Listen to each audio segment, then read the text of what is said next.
Parte 2, capítulo 6. Já estava escuro quando entrei para jantar. A casa estava iluminada e vi Elizabeth sentada sozinha à mesa da cozinha, emoldurada pelo vão da porta. Ela tinha feito canja de galinha. O cheiro me alcançara no vinhedo, atraindo-me como um imã. E estava curvada diante de sua tigela, como se analisasse seu reflexo na sopa. "Por que você não tem nenhum amigo?" perguntei. As palavras saíram sem eu pensar. Havia uma semana que eu observava Elizabeth administrar a colheita, sem ânimo, com um semblante carregado e sua imagem, sentada à mesa da cozinha, claramente solitária, arrancou a pergunta de dentro de mim. Elizabeth olhou na minha direção. Ela se levantou em silêncio e derramou o conteúdo de sua tigela de volta na panela. Com um fósforo acendeu o anel de fogo azul debaixo dela. Então virou-se para mim. "Bem, por que você não tem?" "Porque não quero", respondi. Além de Perla, as únicas crianças que eu conhecia eram meus colegas de turma, que me chamavam de a órfã. O apelido pegou de tal forma que eu achava que nem minha professora se lembrava do meu nome verdadeiro. "Por que não?" insistiu Elizabeth. "Não sei." Respondi assumindo um tom defensivo, mas eu sabia. Havia ganhado 5 dias de suspensão por ter atacado o motorista do ônibus e pela primeira vez na vida não me sentia triste. Em casa, com Elizabeth, eu não precisava de mais ninguém. Todos os dias eu a seguia enquanto ela cuidava da colheita, direcionando os catadores para as frutas maduras e afastando-os daquelas que precisavam de mais 1 ou 2 dias de sol. Ela colocava uvas em sua boca e depois na minha, falando números que correspondiam ao grau de maturação. 74/6, 73/7 e 75/6. Isto dizia quando localizávamos um cacho maduro. É o que você precisa ter em mente. Este exato sabor. Menos açúcar, 75 e tanino 7. Essa é uma perfeita uva madura. Algo que nem uma máquina nem um amador conseguem identificar. Ao final da semana, eu tinha mastigado e cuspido uvas de quase todas as videiras, e os números começaram a se revelar para mim quase antes de elas entrarem na minha boca, como se a minha língua simplesmente os lesse como o número em um selo postal. A sopa começou a ferver e Elizabeth a mexeu com uma colher de pau. "Tire os sapatos", ordenou, "e lave as mãos, o jantar está quente." Elizabeth dispôs sobre a mesa 2 tigelas e 2 broas enormes do tamanho de melões. Partiu o pão ao meio, arrancando o miolo branco e macio com a mão e mergulhando-o na canja fumegante. "Já tive uma amiga", falou Elizabeth. "Minha irmã era minha amiga." Eu tinha minha irmã, meu trabalho e meu primeiro amor e não queria mais nada no mundo. Então, de repente, tudo o que me restou foi o meu trabalho. O que eu havia perdido me parecia insubstituível. Então passei a dedicar cada instante da minha vida a construir um negócio de sucesso, a cultivar as uvas mais cobiçadas da região.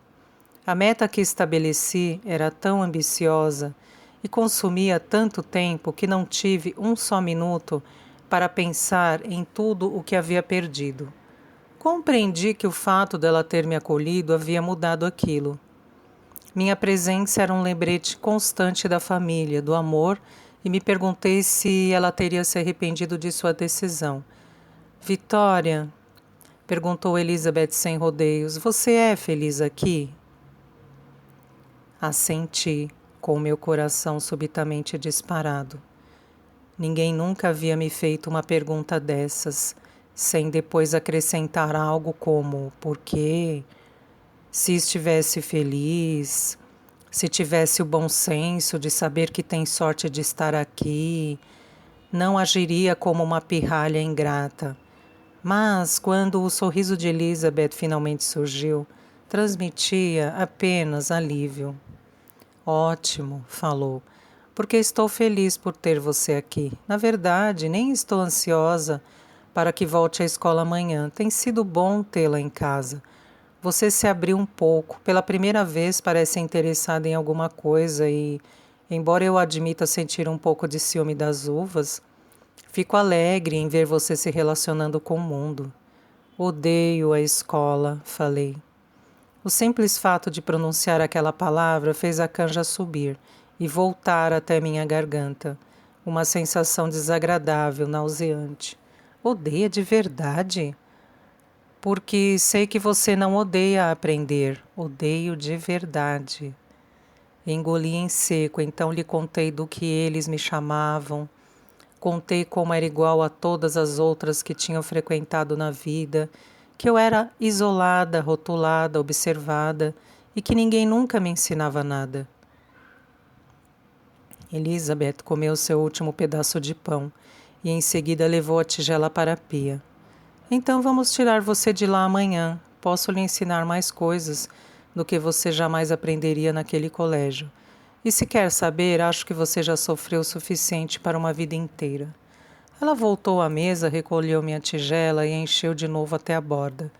Meu alívio foi tão grande que esvaziei a segunda tigela e depois uma terceira. Ainda assim, uma sensação de leveza ameaçava me arrancar da cadeira e me atirar rodopiando pelas escadas acima, até a cama.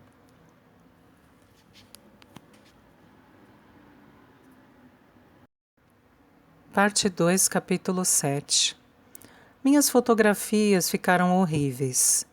Tão ruins que joguei a culpa no laboratório de revelação em 1 hora e levei os negativos para uma loja especializada. O cartaz na porta alardeava que eles só aceitavam filmes de profissionais. Levaram 3 dias para revelar as fotos e quando as peguei estavam tão ruins quanto antes, até piores. Meus erros estavam mais evidentes, as manchas verdes e brancas mais definidas contra o fundo turvo. Joguei as fotos na sarjeta e me sentei no meio-fio em frente à loja, derrotada. Fazendo experiências com abstração? Eu me virei. Uma moça estava parada atrás de mim, olhando para as fotografias espalhadas na rua. Usava um avental e fumava um cigarro. A cinza caía ao redor das fotos. Desejei que elas pegassem fogo. Não, respondi, fazendo experiências com fracasso. Câmera nova? Perguntou ela. Fotógrafa nova. O que você precisa saber? Peguei uma das fotografias do chão e a entreguei para ela. Tudo, falei. Ela jogou o cigarro no chão, pisou sobre ele e analisou a revelação. Acho que o problema é a velocidade do filme, disse ela, gesticulando para que eu a seguisse até a loja. Ela me levou até a vitrine de filmes, apontando os números nos cantos das caixas, que eu nem sequer havia notado.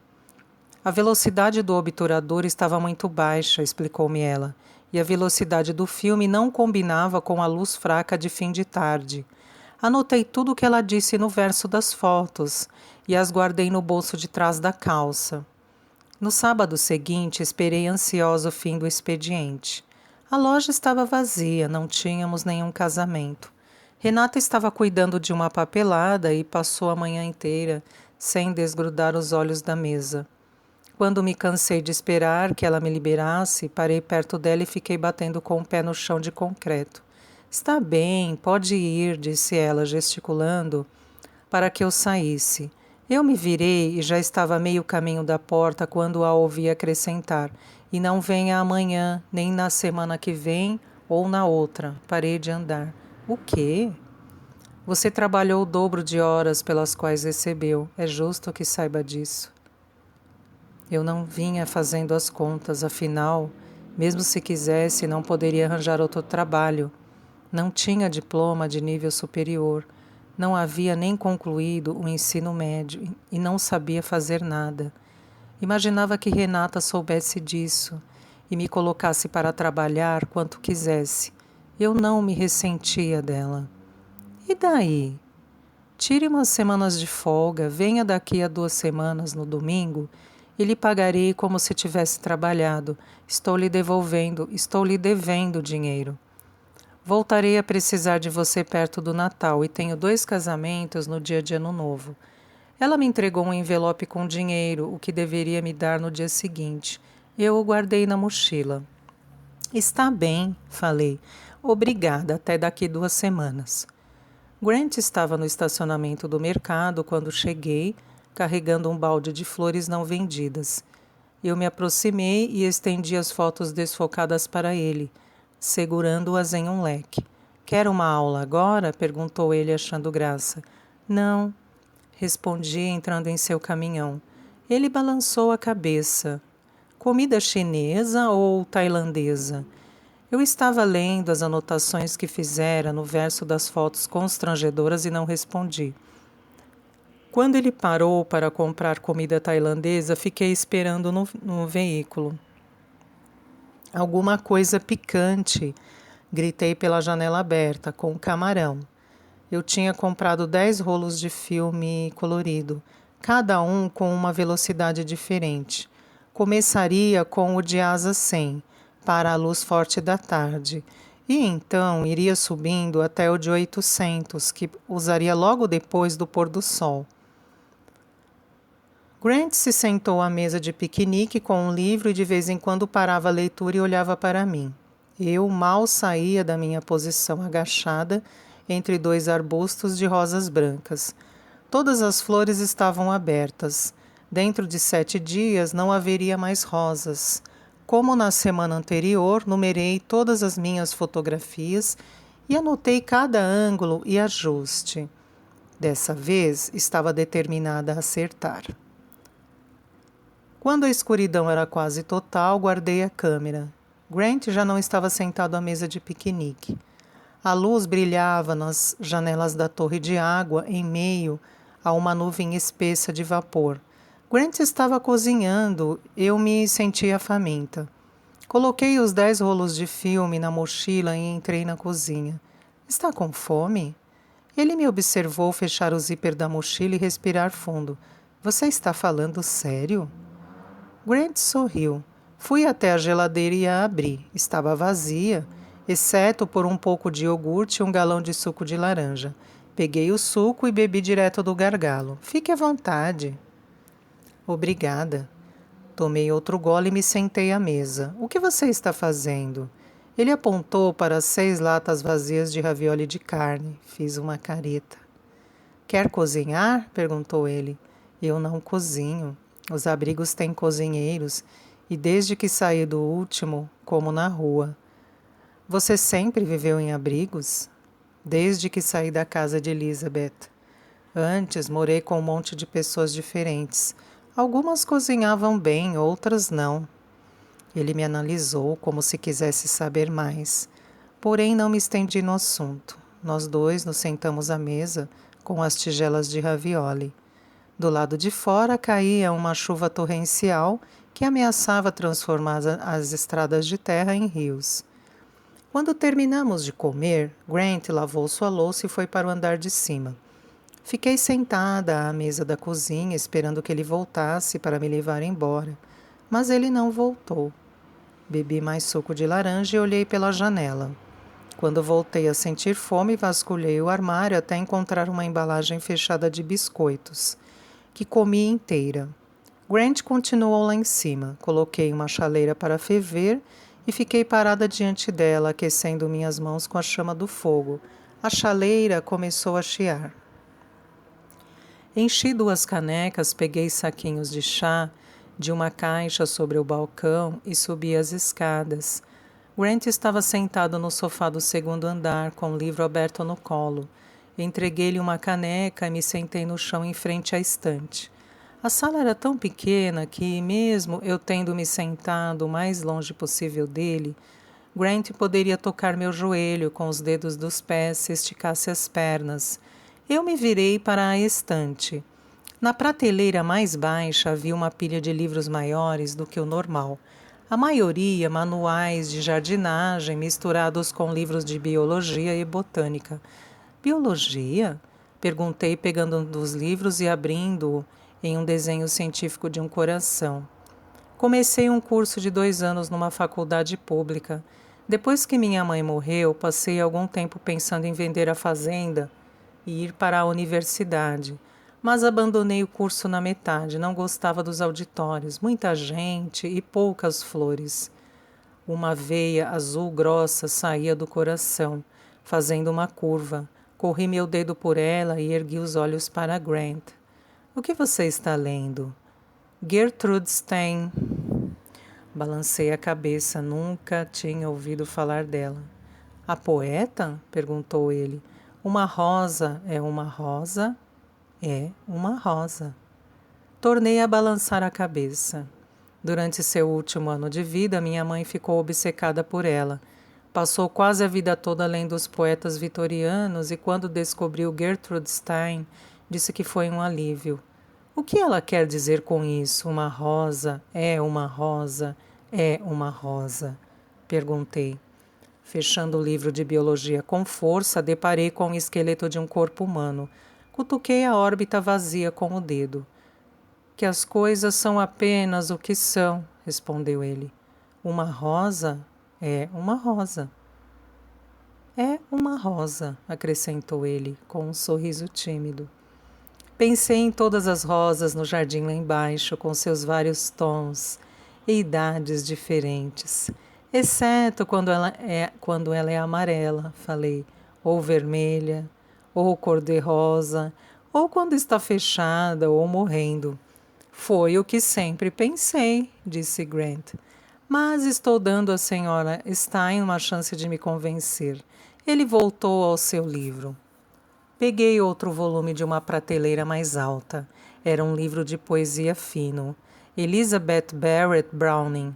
Tinha lido sua obra quase completa no início da adolescência, quando descobri que os poetas românticos muitas vezes faziam referências à linguagem das flores e devorei tudo o que pude encontrar. As páginas do livro estavam dobradas nas pontas, com anotações nas margens. O poema em que abri tinha 11 versos, todos começando com a expressão ama-me. Fiquei surpresa. Sem dúvida, já o tinha lido, mas não me lembrava de todas aquelas referências ao amor, somente das referências às flores. Guardei o livro de volta e peguei outro, depois outro. Durante todo o tempo, Grant ficou sentado ali, virando as páginas em silêncio. Conferi meu relógio, 10:10. Grant levantou a cabeça, olhou seu próprio relógio e depois pela janela.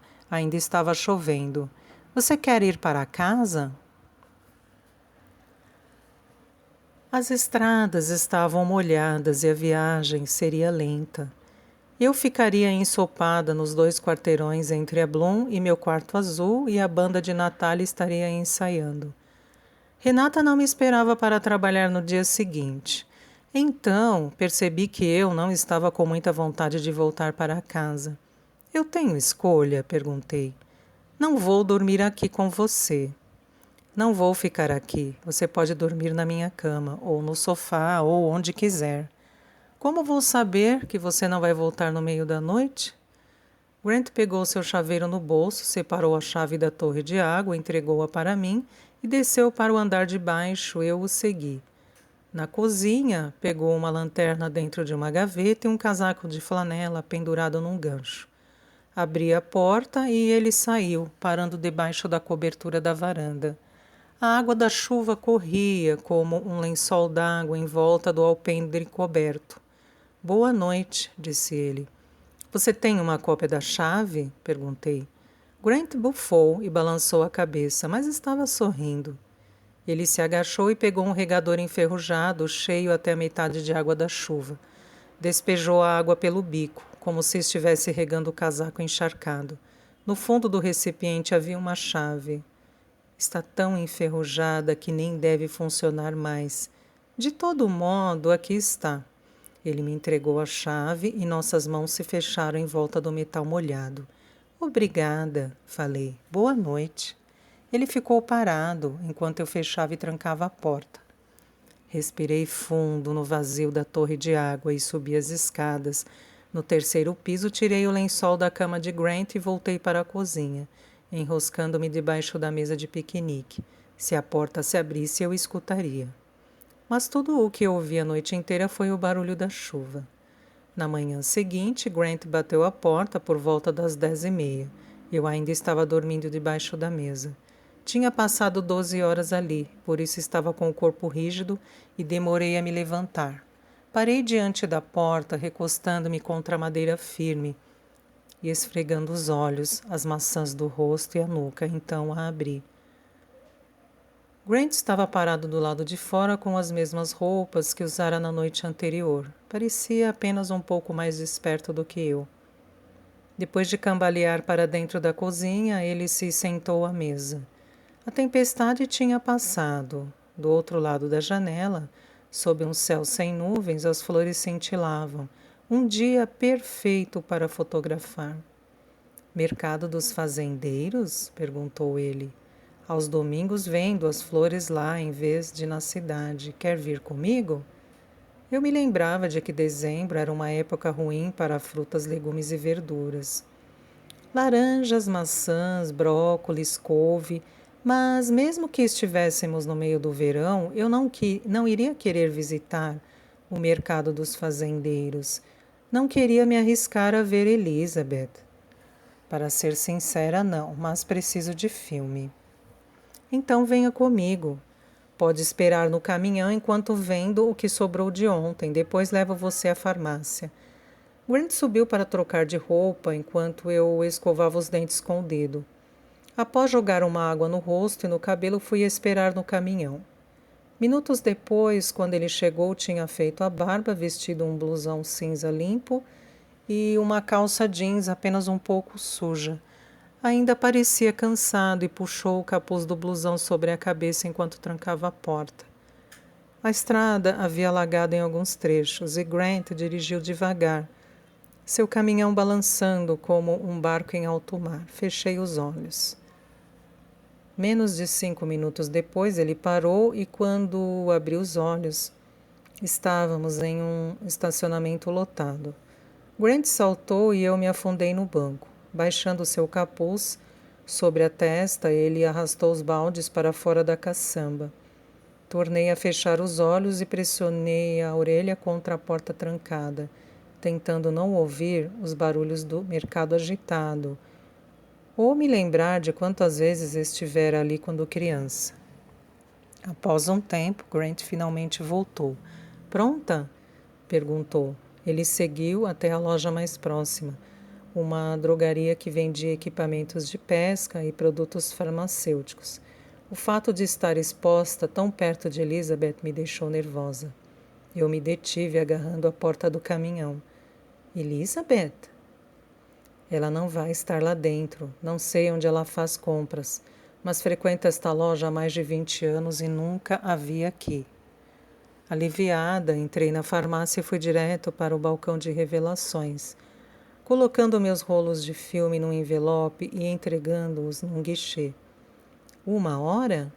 Perguntei a uma atendente de avental azul que parecia entediada. Menos, disse ela. Há dias não tenho nenhum filme para revelar. Segui de cabeça baixa até o corredor mais próximo. A loja estava com uma promoção de camisetas. 3 por $5. Peguei as primeiras 3 de uma pilha alta e as coloquei numa cesta, junto com filmes novos, uma escova de dentes e um desodorante. Grant estava parado na frente do caixa, comendo uma barra de chocolate e me observando subir e descer os corredores. Estiquei a cabeça para fora e, ao ver que a loja estava vazia, me juntei a ele. Café da manhã? Perguntei. Ele assentiu. Peguei uma barra de caramelo coberta de amendoim e comi toda a cobertura até sobrar apenas uma tira de recheio grudento. A melhor parte, disse Grant, indicando o caramelo com a cabeça. Eu lhe dei o recheio, que ele comeu rápido, como se eu fosse mudar de ideia e pegá-lo de volta. Você deve gostar mais de mim do que demonstra, falou com um sorriso. A porta se abriu e um casal de idosos caminhou em nossa direção de mãos dadas. A mulher tinha as costas arqueadas para a frente e o homem mancava da perna esquerda. Parecia que ela o estava arrastando para dentro da loja. O velho me olhou dos pés à cabeça com um sorriso juvenil que parecia deslocado em sua pele manchada pela idade. Grant, disse ele piscando e meneando a cabeça para mim. Bom trabalho, filho, bom trabalho. Obrigado, senhor, respondeu Grant, olhando para o chão. O homem se afastou cambaleando e, alguns passos depois, parou e deu um tapa no traseiro da esposa. Então se virou e piscou para Grant outra vez. Ele olhou para mim e depois para o velho balançando a cabeça. Ele era amigo da minha mãe, falou, quando o casal já estava longe demais para ouvir. Acha que daqui a 60 anos seremos como eles. Revirei os olhos, peguei uma segunda barra de caramelo com amendoim e fui até o balcão esperar minhas fotos. Nada tinha menos probabilidade de acontecer do que Grant e eu andarmos de mãos dadas dali a 60 anos.